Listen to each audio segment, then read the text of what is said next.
আসসালামু আলাইকুম। প্রথমে জানিয়ে দেব আমাদের হাতে থাকা সর্বশেষ আন্তর্জাতিক সংবাদ শিরোনাম। অজ্ঞাতনামা ড্রোনের হামলায় বিভ্রান্ত ইসরায়েলি বাহিনী। এদিকে কতটা শক্তিশালী হিজবুল্লাহ। এবার আল-আকসার জমিতে উপাসনালয় নির্মাণ করতে চান ইসরায়েলি মন্ত্রী। এবং ইসমাইল হানিয়াকে হত্যার জবাব দেওয়া হবেই ইরান। সর্বশেষ জানিয়ে দেব কারাগারে থেকেও যেভাবে রাজনীতিতে প্রভাব বজায় রেখেছেন ইমরান খান। এখন বিস্তারিত। তার আগে আমাদের ভিডিওটি ভালো লেগে থাকলে লাইক, কমেন্ট এবং সাবস্ক্রাইব করবেন। অজ্ঞাতনামা ড্রোনের হামলায় বিভ্রান্ত ইসরায়েলি বাহিনী। ইসরায়েল, সিরিয়া এবং জর্ডানের ত্রিদেশীয় সীমান্ত অঞ্চলের কাছে পূর্ব দিক থেকে অধিকৃত ফিলিস্তিনের আকাশসীমায় একটি অজ্ঞাতনামা ড্রোনের অনুপ্রবেশের তদন্ত করছে ইসরায়েলের সামরিক বাহিনী। সোমবার ইসরায়েলি মিডিয়ার বরাত দিয়ে আল মায়াদিন এই তথ্য জানিয়েছেন। ইসরায়েলি মিডিয়া উল্লেখ করেছে, দক্ষিণ সিরিয়ার অধিকৃত গোলান মালভূমিতে সতর্কমূলক সাইরেন বাজানোর পর হামাদ গাদের এলাকায় একটি ড্রোন সদৃশ বস্তুকে আটকানোর চেষ্টা করা হয়েছিল। ড্রোনটির উৎস নির্ধারণের জন্য তদন্ত চলছে উল্লেখ করে প্রতিবেদনে বলা হয়েছে, ইসরায়েলি মিডিয়ার দাবি অনুযায়ী এটি সিরিয়ার ভূখণ্ড বা ইরাক থেকে নিক্ষেপ করা হয়েছিল। ড্রোনটি সিরিয়ার দিক থেকে এসেছে দাবি করছে ইসরায়েলি সংবাদ মাধ্যমগুলো জানিয়েছে, এটি একটি ইসরায়েলি যুদ্ধবিমান ধ্বংস করেছে। এ প্রসঙ্গে ইসরায়েলি টিভি চ্যানেল কানের সংবাদদাতা জানিয়েছে, এই ড্রোনের বিষয়টি ইসরায়েল বিমান প্রতিরক্ষা ব্যবস্থা এবং একটি গুরুত্বপূর্ণ চ্যালেঞ্জ তৈরি করেছে। তিনি আরও বলেন, এমনকি এই ড্রোনগুলো শনাক্ত করা গেলেও সেগুলো অত্যন্ত কম উচ্চতায় উড্ডয়নের কারণে নামানো খুব কঠিন। এ বিষয়ে সোমবার এক ঘোষণায় হিজবুল্লাহর মহাসচিব নিশ্চিত করেন যে হিজবুল্লাহর যোদ্ধারা রোববার অধিকৃত ফিলিস্তিনি ভূখণ্ডের গভীরে ইসরায়েলি অবস্থানে প্রচুর সংখ্যক ড্রোন হামলা চালায়, যাকে তিনি নিহত কমান্ডার ফুয়াদ হত্যার একটি প্রাথমিক প্রক্রিয়া হিসেবে বর্ণনা করেন। লেবাননের সশস্ত্র গোষ্ঠী স্পষ্ট করেছে যে রোববারের হামলাটি একটি কৌশলগত ইসরায়েলি সামরিক ঘাঁটিকে লক্ষ্য করে চালানো হয়েছে। তিনি নিশ্চিত করেন যে হিজবুল্লাহর যোদ্ধারা রোববার অধিকৃত ফিলিস্তিনি ভূখণ্ডের গভীরে ইসরায়েলি অবস্থানে প্রচুর সংখ্যক ড্রোন হামলা চালায়, যাকে তিনি নিহত কমান্ডার ফুয়াদ শুকুর হত্যা একটি প্রাথমিক প্রক্রিয়া হিসেবে বর্ণনা করেন।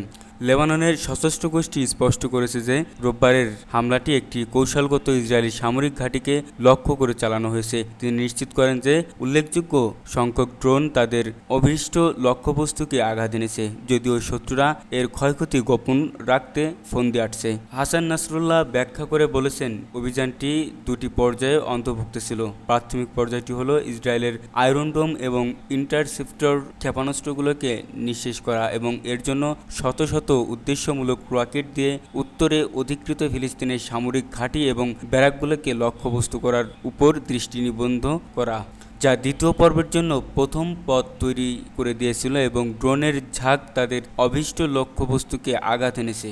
কতটা শক্তিশালী হিজবুল্লাহ। হামাস হামলা চালানোর পর থেকেই ইসরায়েলে হামলা চালানো শুরু করেছে লেবাননের সশস্ত্র গোষ্ঠী হিজবুল্লাহ। সহিংসতার মাত্রা বেড়েছে ইসরায়েল লেবানন সীমান্তে। হিজবুল্লাহর অর্থ আল্লাহর দল।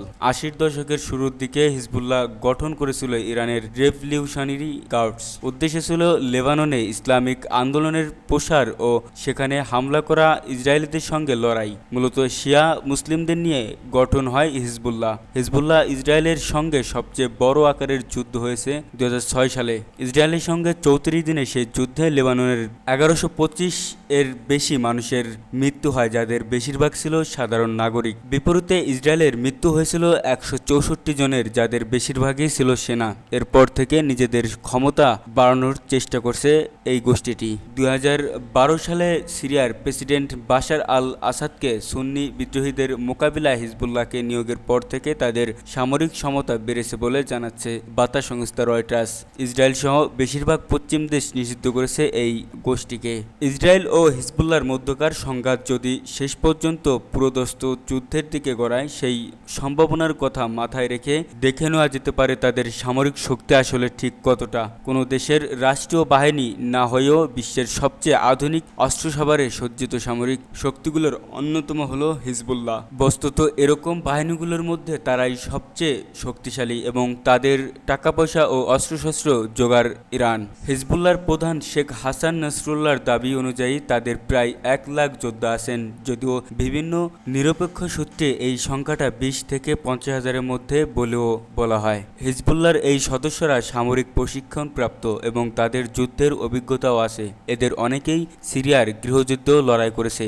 Strategic think tank center for strategic and international স্টাডিজের হিসেবে অনুযায়ী হিজবুল্লাহর কাছে প্রায় 1,30,000 রকেট ও মিসাইল আছে। তাদের এই অস্ত্রভাণ্ডারের বেশিটাই হলো ছোট আকারের আনগাইডেড ভূমি থেকে ভূমি অ্যার্টিলারি রকেট।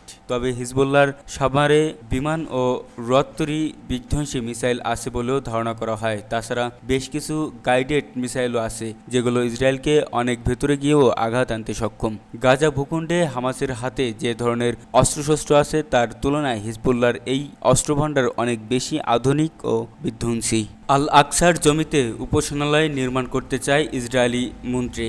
জেরুজালেমের পবিত্র আল আকসা মসজিদ প্রাঙ্গণে একটি ইহুদি উপাসনালয় সিনাগন তৈরি করতে চান ইসরায়েলের জাতীয় নিরাপত্তা মন্ত্রী ইতামার বেন গভির। সোমবার 26 আগস্ট আর্মি রেডিওকে দেওয়া সাক্ষাৎকারে তিনি এই কথা বলেন। বেন গভিরের এই ধরনের বক্তব্য ইসলামের অন্যতম নির্দেশনের প্রতি হুমকি হিসেবে দেখছেন মুসলমানরা। এ নিয়ে তীব্র সমালোচনার মুখে পড়েছে ইসরায়েল, সৌদি আরব সহ বিভিন্ন দেশ ও সংস্থা এর প্রতিবাদ জানাচ্ছে। আল জাজিরার প্রতিবেদনে বলা হয়, আল আকসা প্রাঙ্গণ ইসলামের তৃতীয় পবিত্র স্থান এবং ফিলিস্তিনি পরিচয়ের প্রতীক। এটিকে ইহুদিরা প্রথম এবং দ্বিতীয় মন্দিরের স্থান হিসেবে বিবেচনা করে। এই প্রাঙ্গণে বিভিন্ন সময় বেন গভির প্রার্থনা করতে এসেছেন। সেই সময়ও তিনি বিতর্কের জন্ম দেন। বেন গভির ইসরায়েলের অন্যতম উগ্র ডানপন্থী নেতা। আর্মি রেডিওকে দেওয়া সাক্ষাৎকারে তিনি বলেন, যদি আমি যা চাই তা করতে পারতাম, আমি সেখানে আল আকসা প্রাঙ্গণ একটি ইসরায়েলি পতাকা উড়াতাম। তার সমতুল্য হলে সেখানে একটি সিনগন নির্মাণ করবেন বলে জানান। সাংবাদিক বিষয়টি নিশ্চিত হতে তাকে বারবার প্রশ্ন করলেও তিনি হ্যাঁ বলেন।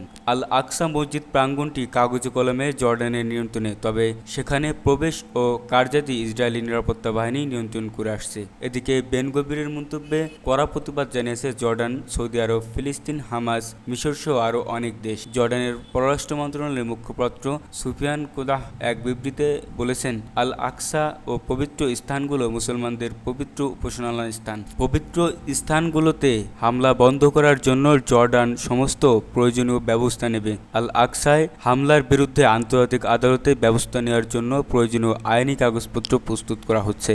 ইসমাইল হানিয়াকে হত্যার জবাব দেওয়া হবেই ইরান। তেহরানের হামাসের রাজনৈতিক শাখার প্রধান ইসমাইল হানিয়াকে হত্যার জবাব দেওয়া হবেই বলে হুঁশিয়ারি দিয়েছেন ইরানের বিপ্লবী গার্ড বাহিনী আইআরজিসির সামরিক কর্মকর্তা মোহাম্মদ বাঘেরি। এক প্রতিবেদনে দেশটির সংবাদ মাধ্যম তেহরান টাইমস এই তথ্য জানায়। প্রতিবেদনে বলা হয়, স্থানীয় সময় সোমবার দেশটির প্রতিরক্ষা মন্ত্রণালয়ে সশস্ত্র বাহিনীর এক অনুষ্ঠানে এই হুঁশিয়ারি দেন তিনি। বলেন, প্রতিরোধ বাহিনী কিংবা ইসলামিক প্রজাতন্ত্র ইরান ইহুদিবাদী শাসকদের এই অপরাধ কর্মকাণ্ডের জবাব দিবেই। আইআরজিসির সামরিক কর্মকর্তা মোহাম্মদ বাঘেরি আরও বলেন, ইরান মিডিয়া গেম এবং উস্কানির ফাঁদে পা দেবে না। কিভাবে এবং কখন এই প্রতিশোধ নেওয়া হবে সেটি প্রতিরোধ বাহিনীর সামর্থ্য অনুযায়ী নির্ধারণ করা হবে।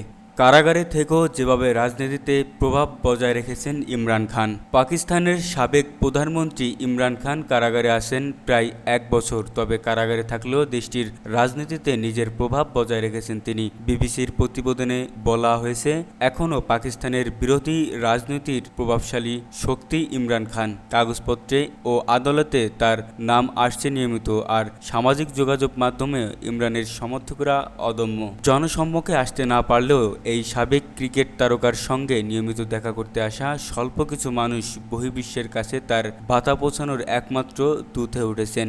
এ তালিকায় রয়েছেন ইমরান খানের আইনজীবীরা ও পরিবার। কারাগারে থাকা সত্ত্বেও যে ইমরান খান মাথা নত করেনি, সে বার্তা পাঠাতেই আগ্রহী ইমরান খানের আইনজীবী ও তার পরিবারের সদস্যরা। ইমরান খানের বোন আলিমা খানম বলেন, ওর মধ্যে একটা অদম্য ব্যাপার আছে। ওর কোনো চাহিদা নেই, কোনো চাওয়া পাওয়া নেই, শুধু মাত্র একটা উদ্দেশ্য।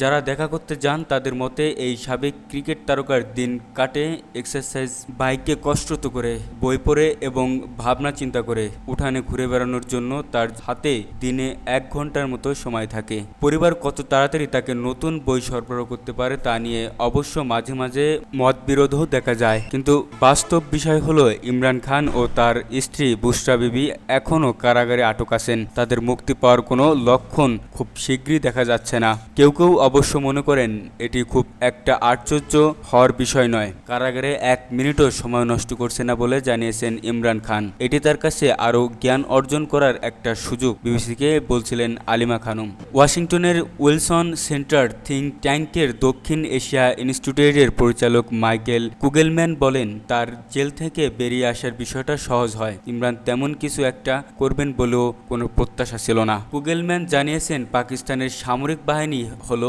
পদ্মার আড়ালে থাকা আসল শক্তিশালী খেলোয়াড়। তার কথায়, তার যখন সিদ্ধান্ত নেয় একজন রাজনৈতিক ব্যক্তিত্বকে বন্দী রাখার, তখন তারা এত চট করে শান্ত হয় না। তিনি জানান, ইমরান খানের ক্ষেত্রেও এমনটাই হয়েছে। গত 1 দশকে ইমরান খানের জীবনের অনেক উত্থান পতনের মূলে কিন্তু ছিল এই সেনাবাহিনী। বিশ্লেষকদের অনেকে মনে করেন, প্রথম দিকে সামরিক প্রতিষ্ঠানের সঙ্গে ইমরান খানের ঘনিষ্ঠ সম্পর্কই তাকে ক্ষমতায় আসতে সাহায্য করেছিল, কিন্তু ছবি একেবারে বদলে গিয়েছে।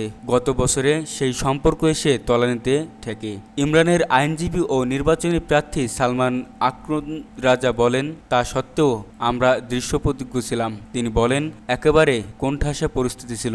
অনেকেই নির্বাচনী প্রচার চালাতে পারেননি। ক্রিকেট ব্যাটের প্রতীক হারিয়ে যাওয়াটা ছিল আঘাতের মতো। যেহেতু পিটিআইয়ের সব প্রার্থী স্বতন্ত্র প্রার্থী হিসেবে ভোটে দাঁড়িয়েছিলেন, তাই দলের অন্তর্মহলেও তেমন আশার আলো দেখা যায়নি। তবুও ইমরান খানের সমর্থিত প্রার্থীরা অন্যদের তুলনায় বেশি আসন জিতেছেন এবং তাদের রাজনৈতিক প্রতিদ্বন্দ্বীও জোট গঠন করতে বাধ্য করেছে। কারচুপির অভিযোগ তুলে পিটিআই আদালতের দ্বারস্থ হয়। সমর্থকরা কিন্তু 8 ফেব্রুয়ারির নির্বাচনকে একটা টার্নিং পয়েন্ট হিসেবে দেখছেন। তাদের মতে, কারাগারের ভিতরে থেকেও ইমরান খানের শক্তিশালী উপস্থিতির বার্তা দেয় এই নির্বাচন। আলিমা খানম বলেন, একটা পরিবর্তন এসেছে এবং সেটা প্রকাশ পেয়েছে 8 ফেব্রুয়ারি। পরিবর্তন আসছে এবং তার আভাস রয়েছে বাতাসে। আবার কেউ কেউ মনে করেন, এই নির্বাচনী ফলাফলে স্থিতাবস্থার কোনো পরিবর্তন হয়নি, কিন্তু সাম্প্রতিককালে ইমরান খান এবং তার সমর্থকদের জন্য পরিস্থিতি একটু হলেও বদলেছে।